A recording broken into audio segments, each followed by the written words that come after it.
الله مطهری رضوان الله علیه و رحمت الله علیه Dr. Shariati, Lama Tabatabai, and many of the scholars. We as the Shias, inshallah, Shias of the family of Rasulullah sallallahu alaihi wasallam, we have to understand deeper about everything, because we have a responsibility that we go not only the surface of things, because our Ahl Bayt has taught us that we need to do tadabbur, and not only our Ahl Bayt, Quran teaches us that whenever you read Quran has a zahir and batin. It has the appearance and it has the hidden aspects. And when Allah subhanahu wa ta'ala teaches us to do tadabbur fil Quran, fil ayat al-Quran, in the verses of Quran, tadabbur comes from dubur. What does dubur mean? The back. Okay? That means that look at the back of the thing. I mean, just don't look at the front of it. Think about what's on the back of it, behind it. Go further behind it. So anytime again, when you read the word tadabbur, it comes from the root of dubur. Dubur means behind. Take your mind beyond what you see or you hear in appearance. Just like our salat that we do has a zahir, it also has a batin. It is the batin of our salat, which it says, Inna salata, or the salat is the mi'raj al-mu'min. The zahir salat is necessary, but it is the batin of salat, which again from the heart, it reaches and takes the mu'min to mi'raj. Reading the Quran is the same. Quran also. Rasulullah has a zahir and Rasulullah has a batin. We also need to learn about the batin of Rasulullah. And how do we learn about the batin of Rasulullah? Alhamdulillah, Hazrat Ali alayhi salam, Allah has helped us to with the aid of Imam Ali alayhi salam, to learn more about the batin of Rasulullah. أنا مدينة العلم وعلي بابها. And whoever wants to enter into the city will enter through its gate.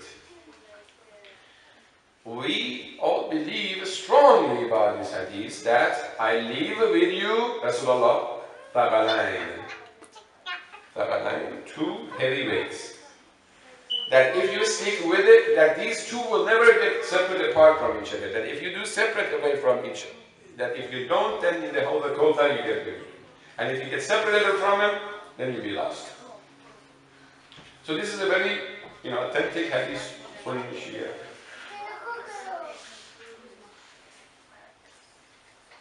So now when we come to Ahl Bayt, alayhi salam, also have what? Zahir and batin. When we look at, and this is how I really understood this. You see, Quran has come to us, and please pay attention to this thing I'm just trying to say. This is very important. Quran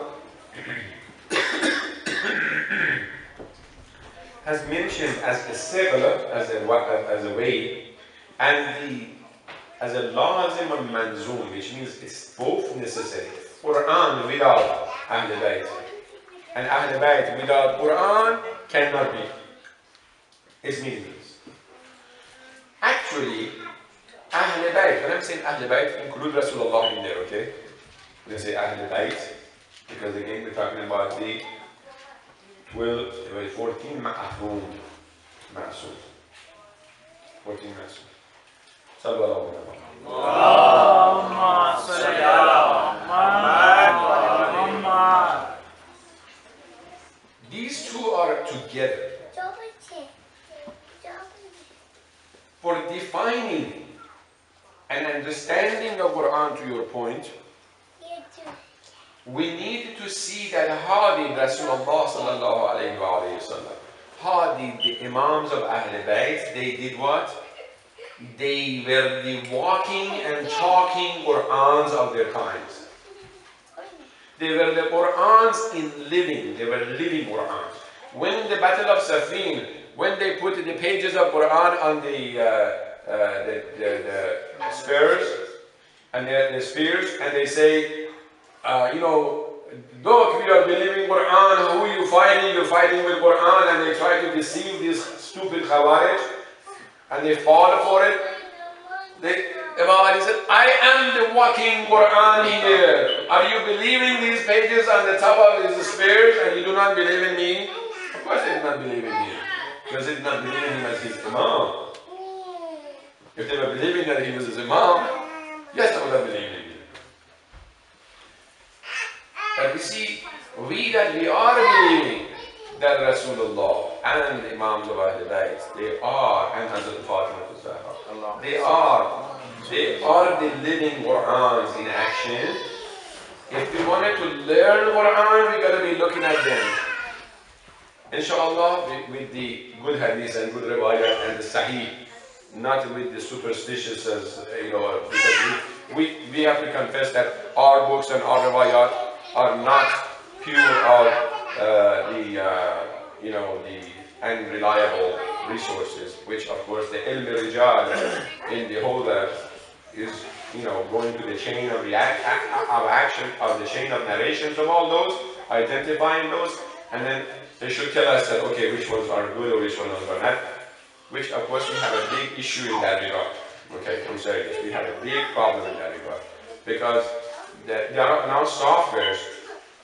There are softwares, and I had some. I don't know, I still have it back in San Antonio. There are now softwares that you have the narrations all posted. If you click on the narration, then you have all the chain of the narrations, and right now like a block comes under it.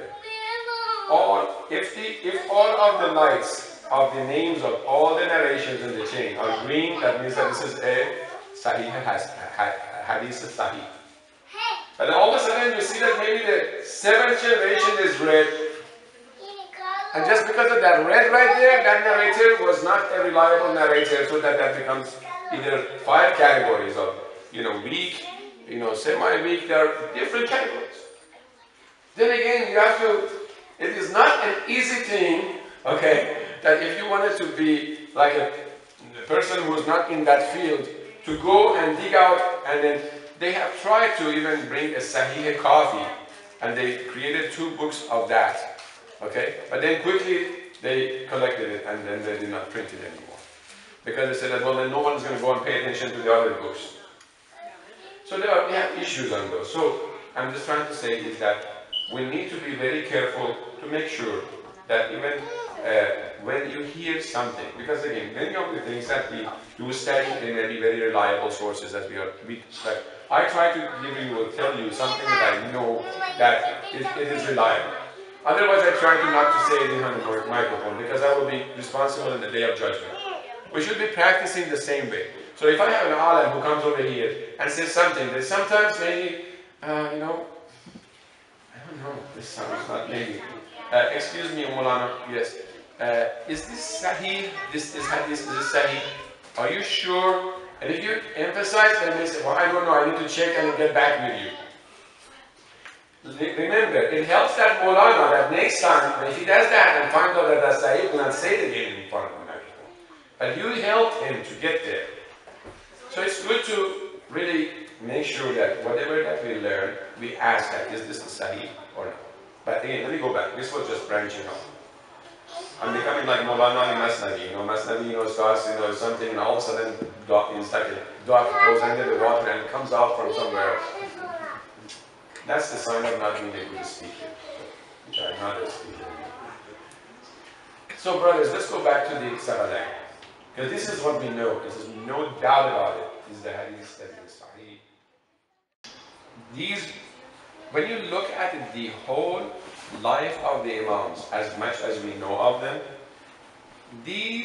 all the 12 Imams, as we know, their actions and deeds, it helps us to understand the Quran in action. Look, with brothers of Ahl Sunnah, we come and say, because it ends by Rasulullah sallallahu alaihi wasallam, right? There's nothing else after that. He said, brother, if you say this way to them, Rasulullah sallallahu alayhi wa sallam did not complete as a role model of Quran. Okay, you have to be very careful about this. He did complete the Quran. He was the Nabi of Quran. Allah in Quran says, Al-Yawm Akmaltu اليوم أكملت لكم دينكم وأتممت لكم نعمتي ورضيت لكم الإسلام دينا. There's no doubt about that. Rasulullah has completed the revelation, but has he in his lifetime has been the resurrection or the justification of all of the verses of Quran?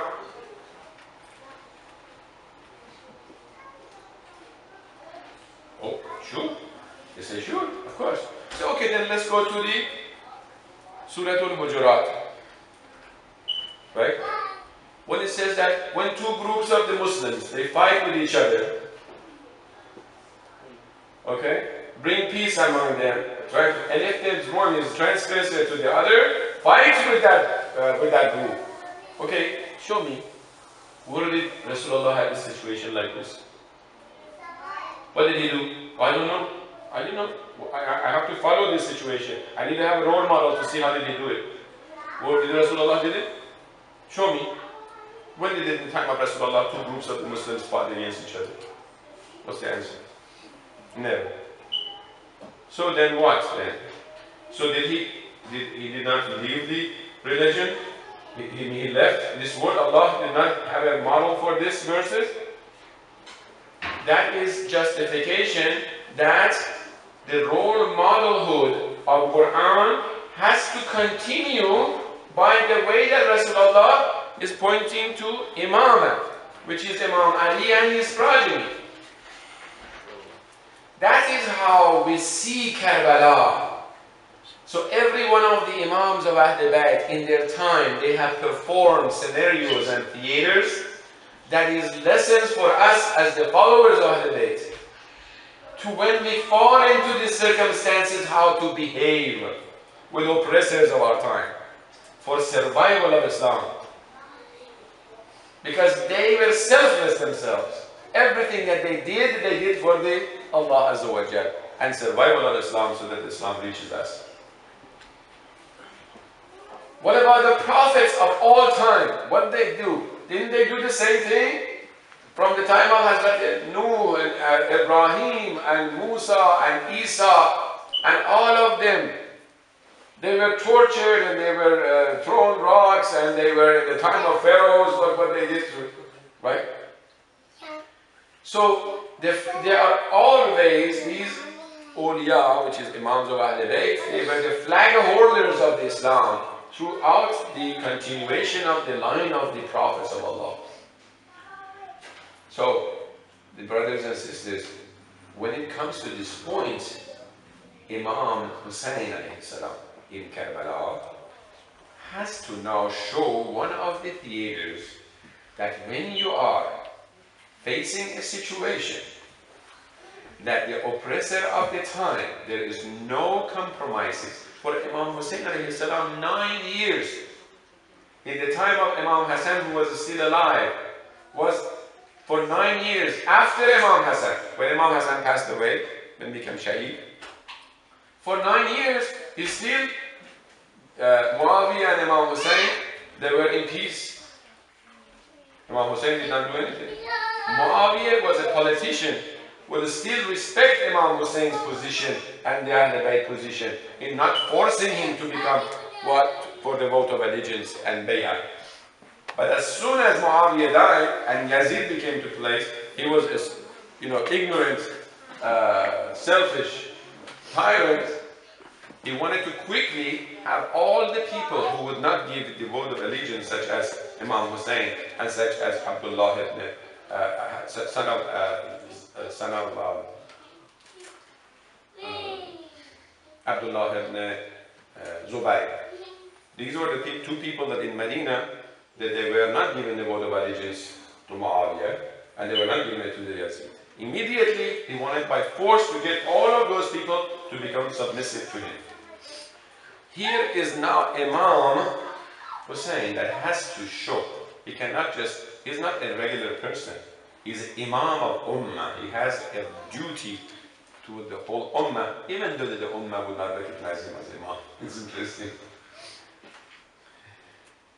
The point is that he, brothers and sisters, inshallah, there's too much. I'm going to tell you about this, that we got to prepare ourselves for a Muharram, inshallah. That it has throughout the history of Islam, has had two dimensions.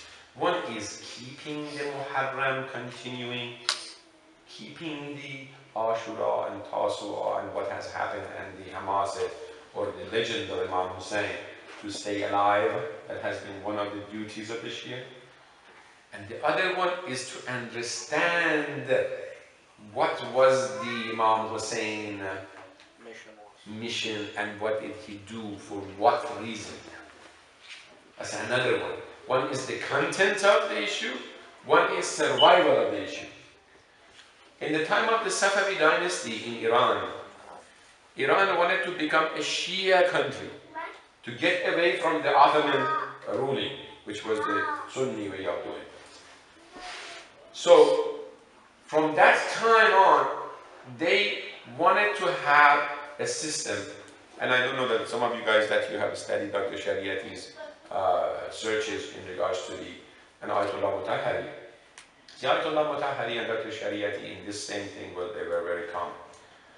That the Karbala and Imam Hussain and the Muharram was becoming, in the Iran of their time, nothing but just some having rosas and getting together, and some of the scholars go on the pulpits and make people pretty much just cry to the tragedy of what has happened in Karbala, which was more directed to survival aspect of the event than the content of why Imam Hussain went and why did he become Shaheed, for what purpose.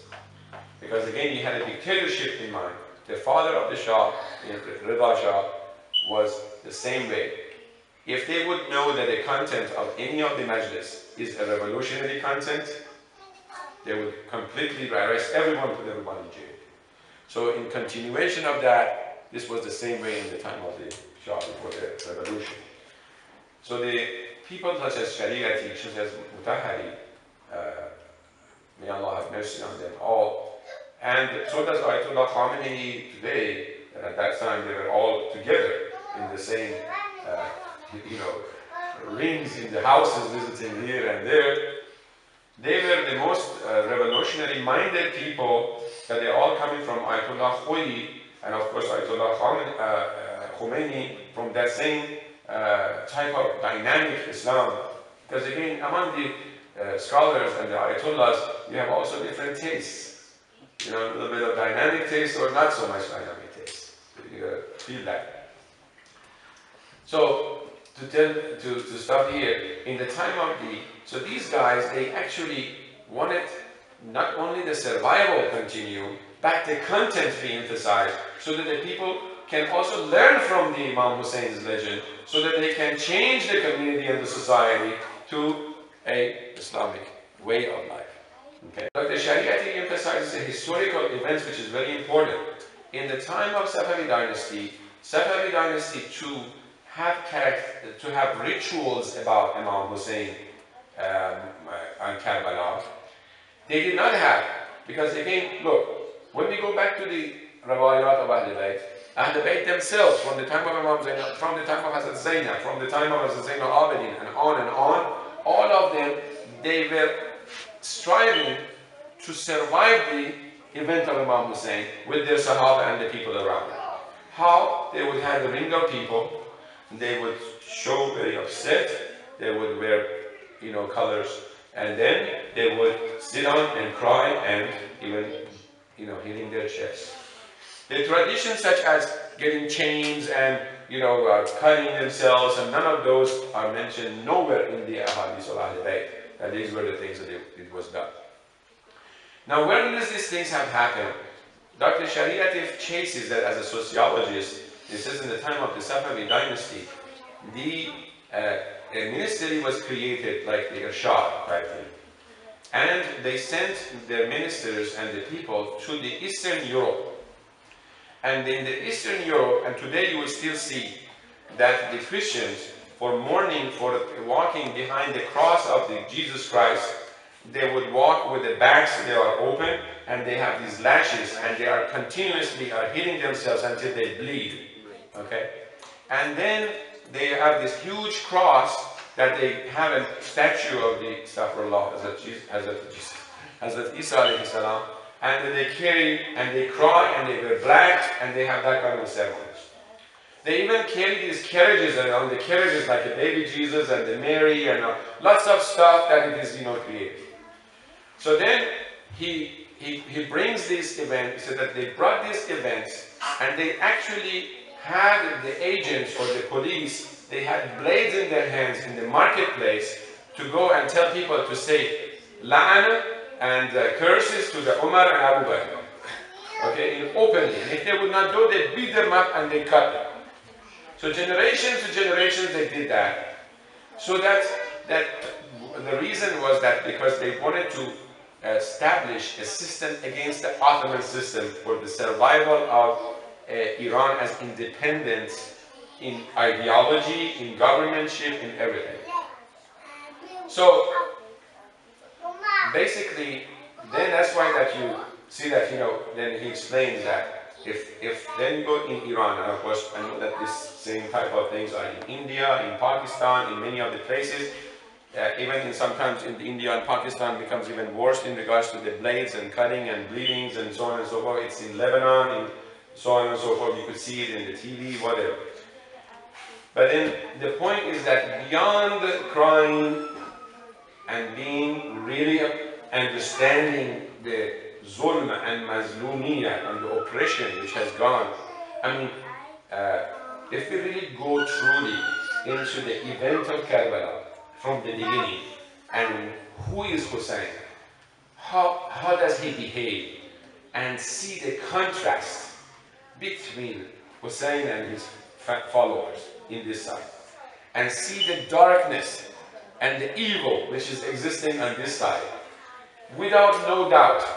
I remember I was hearing a speech that Dr. Shariati in Sorbonne University in France was explaining about the event of the day of Ashura to these intellectuals, professors, Bembela, all of these, that they become freedom fighters of the Algeria and all that time when they're home.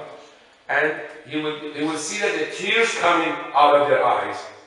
But after that, his speech was finished, they would tell him, this is his talking. He himself, in one of his speeches, Shariati was saying, he said that they were crying. So then I asked them, well, that's why that we cry. But then they said, that was the most tragic story that ever I have heard. And then he said, I was gone crazy. I said, that is not a story. This is the history. This is what happened. He said, they said, this is impossible. This is impossible. This, what you said, only can happen in the imagination of mankind. Never on earth such a level of atrocity can happen. Can you imagine that? So imagine if we really get to the way that Hussain is in Karbala, in action. It is like your salat. It has agha, it has ruku, and it has sujood. It has his talks with the enemy. Do you know who I am?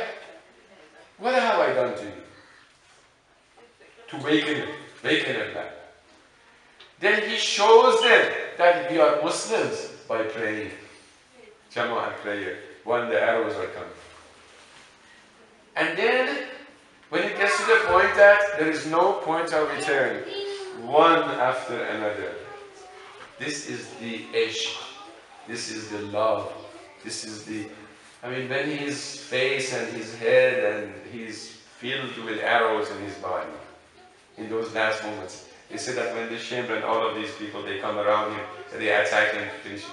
we say Imam Hussain, in his best of his clothes, in the biggest smile on his face, with a face full of blood because they so many arrows in here and there. What he is seeing is beyond these worlds anymore. You see, when you see such magnificence, that brings the tears in your eyes. That brings the tears in your eyes. That Allah Azza wa Jal, in the history of mankind, brings the darkest of dark and the lightest of the light to show the maximum elevation of haqq and batil in a theater of mankind. That even a non-believer cries, but he cannot believe that it ever existed on earth. And each place and time of Karbala, it has a theater that for all mankind is moral and behavioral lessons in it. The way that the children behave, young person behaves, an old person behaves, horror comes and repents. Allahu Akbar. It's amazing. This is the 12 days that someone with the magnitude of a scholar, and you guys, you have to bring these things alive and learn. And then from there, me and you become it. Become it. Kullu yawmin ashura. Kullu ardin Karbala. And kullu shahrin Muharram. Right? That's dynamism of the Muharram. And the majalis which are full of knowledge. Not only tears. Because all of these scholars believe it was a time for us Shia that we had to do 80% survival of this thing. Now we have to do 20%, 30% of the survival of it by the traditions and things that we do. But 80% we have to get to learn what was in it. So that in our daily life, when we go to our work or our children go to school, when the oppressors or a bully comes to them and tries to bully them around, they remember Hussain. And me and you, at whatever we do, should not be bullied around. And even if the system in this country, in America, that right now it gives us the freedom to practice what we wanted to do, one day because of their own interest in the Middle East and all that, they try to oppress you. We have the models that we have to behave according to them, not according to what we want. As Imam Hussain, when he faced the Hur, said, Hur, you don't let me go to the Kufa? No. Okay, then I'm going to go toward Iran. I'm going to do Hijrah. You don't want to? I'm not going to obey to Yazid. Then I'm going to go somewhere else. I'm going to do Hijrah.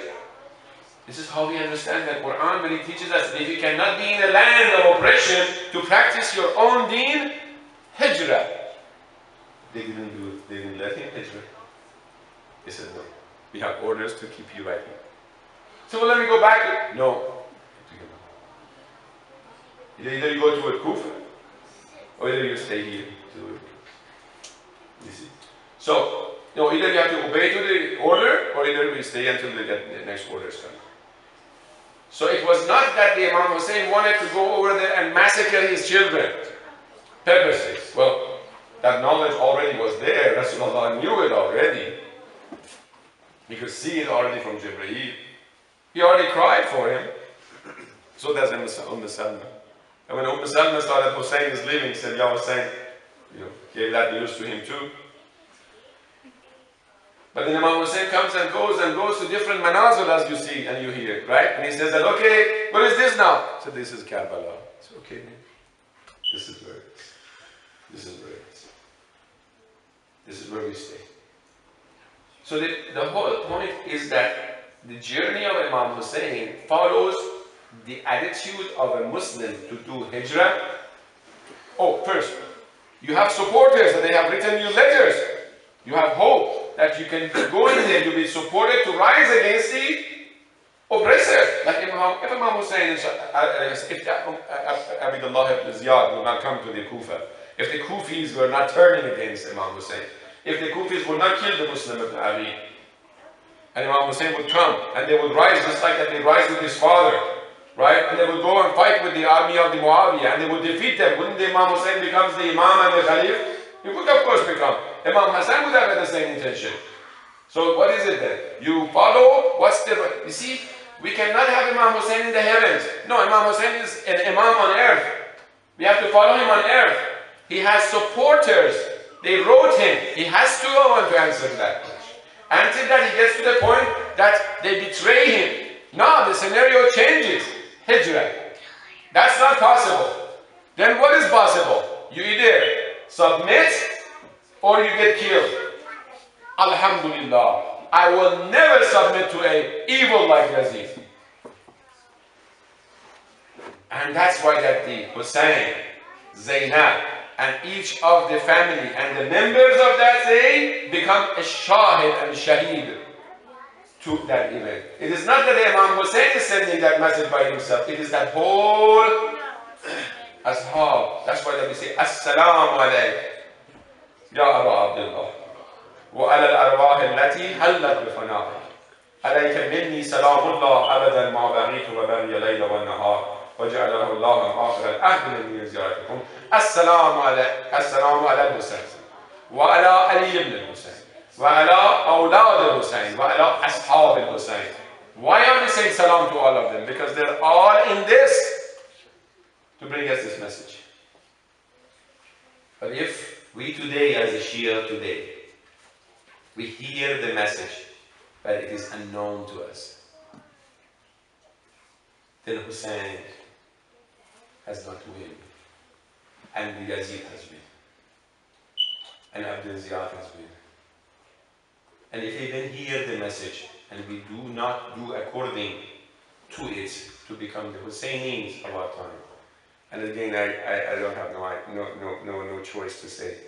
Again, when my teacher, who was one of the teachers who was Shariat, he says that آنها که رفتند کاری حسینی کردند، آنها که مانده اند باید کاری زینبی کنند وگرنه یزیدی‌اند.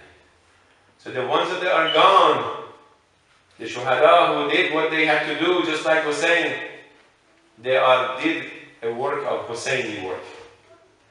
They are the ones that they are now remaining, like us today. We have to do a Zainabi work. Otherwise, we are in the camp of Yazid. Allahu Akbar.